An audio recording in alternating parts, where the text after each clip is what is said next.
Médico-Sanel, bonjour. Bonjour Laurent. Bienvenue dans notre émission Parole d'experts. On va évoquer ensemble la grande loi, la grande réforme du moment, le projet de loi Pacte. L'Assemblée nationale a voté en première lecture. C'est un chantier qui va durer plus que prévu, mais on nous annonce une loi fourre-tout avec plein de choses différentes. Qu'est-ce qu'il en est? Alors c'est vrai Laurent, il y a 2 jours, 9 octobre, premier niveau, l'Assemblée nationale. Ça va durer un peu longtemps, un peu plus longtemps. On dit loi fourre-tout, moi je dirais plutôt une loi touffue, vraiment. Ouais. Ça touche l'épargne de retraite, les seuils en droit social, et c'est aussi d'ailleurs une nouvelle ambition. Quel est le centre de l'entreprise? L'entreprise, c'est une situation à la fois économique, mais aussi un enjeu social. On peut réussir ensemble. Alors en matière d'intéressement des salariés aux résultats de l'entreprise, on nous annonce des incitations nouvelles. Alors c'est vrai. Alors en réalité, l'épargne, c'est mal vu. L'intéressement, on me dit, je fais le tour de France en général, c'est compliqué, c'est cher. Mais absolument pas. L'intéressement, c'est au fond assurer de la performance ou des résultats collectifs. Ensemble, ça fait du lien. Et en général, on me dit c'est cher, c'est mal connaître le système. Exonération sociale, possibilité d'exonération fiscale, et avant, ou encore un petit peu, il y avait ce qu'on appelait un forfait social. Une taxe quand même qui vaut 20%, énorme.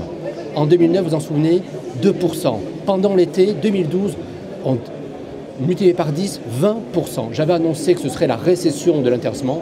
C'est devenu effectivement moins 25, moins 30% d'accord d'intéressement. Aujourd'hui, c'est simple. On travaille ensemble pour une petite entreprise. Vous savez que 16% des salariés, des moins de 50 salariés, des petites entreprises, entre guillemets, ont accès à l'épargne. L'épargne, le revenu moyen, c'est 2300 €. C'est pas anodin. 80% des sociétés, des grandes sociétés, ont accès à ça. La disparité est anormale. Aujourd'hui, il faut rappeler aux chefs d'entreprise que c'est vraiment simple à mettre en place, c'est surtout du lien ensemble et ça ne coûte pas cher, bien au contraire. Et ça incite enfin les salariés à travailler sur un aspect collectif et on peut même lancer un intéressement de projet. On met en place un projet et on réussit et on est récompensé. Je trouve ça formidable aujourd'hui. Autre volet très attendu, la simplification de l'épargne retraite. Alors on nous annonce 3 produits seulement. Alors c'est vrai, 3 produits mais qui existent, c'est pas ça l'enjeu. Ouais. L'enjeu, il est multiple et je pense qu'on va vivre, si ça ne bouge pas, un big bang là-dessus. L'épargne retraite, aujourd'hui c'est très compliqué. J'ai du mal à me positionner et j'ai l'impression que je vais peut-être sortir en rente, parfois en capital. Aujourd'hui tout sera simplifié.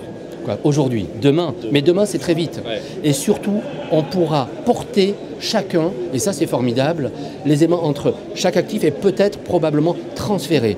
Moi je trouve que c'est une opportunité qu'il faut saisir que pour les chefs d'entreprise, ils puissent avoir un côté pédagogique et inciter les salariés à justement bien assimiler ces éléments. Vous voyez, c'est lié à l'épargne retraite. Mais il y a autre chose aussi. En droit social, il y a plein d'autres choses naturellement.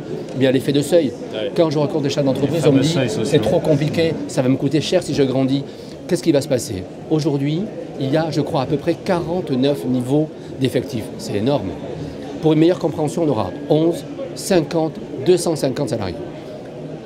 Ce seuil, pour encourager les entreprises et surtout ne pas les effrayer, pour les inciter, si ce seuil est atteint pendant 5 années consécutives, c'est énorme, alors effectivement il y aura un changement. Et les impacts sont sur toutes les taxations, les exonérations, et il y a quelques éléments. Le règlement intérieur m'en parle, ce sera plus 20, ce sera 50. Voilà quelques exemples, mais c'est vraiment pointillé là-dessus. Pour finir, il y a 1 an maintenant, les ordonnances Macron ont été publiées. 1 an après, on a le volet social de la loi Pacte. Est-ce qu'il y a une logique dans tout ça? Moi, je pense qu'il y a une vraie logique, c'est la rénovation sociale. Les chefs d'entreprise, c'est fini. Ceux qui me disent « je subis, ça m'est interdit, on m'empêche d'eux ». C'est la liberté. Chef d'entreprise, j'allais dire, il y a ceux qui subissent, vous savez, comme un grand western, et il y a ceux qui agissent. Les chefs d'entreprise peuvent tout faire.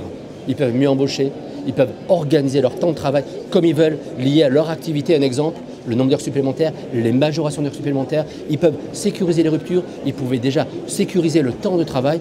Aujourd'hui, effectivement, c'est la rénovation. Agir et surtout ne plus... Ils ont pris conscience de cette liberté nouvelle? Doucement. Très, très doucement. Mais pourquoi? Parce qu'il faut relever la tête, prendre 5 minutes suffisent et rencontrer des conseils compétents. Peut-être qu'il faudrait qu'ils le fassent plus souvent. Médico-Sanel, merci. Merci, à bientôt Laurent.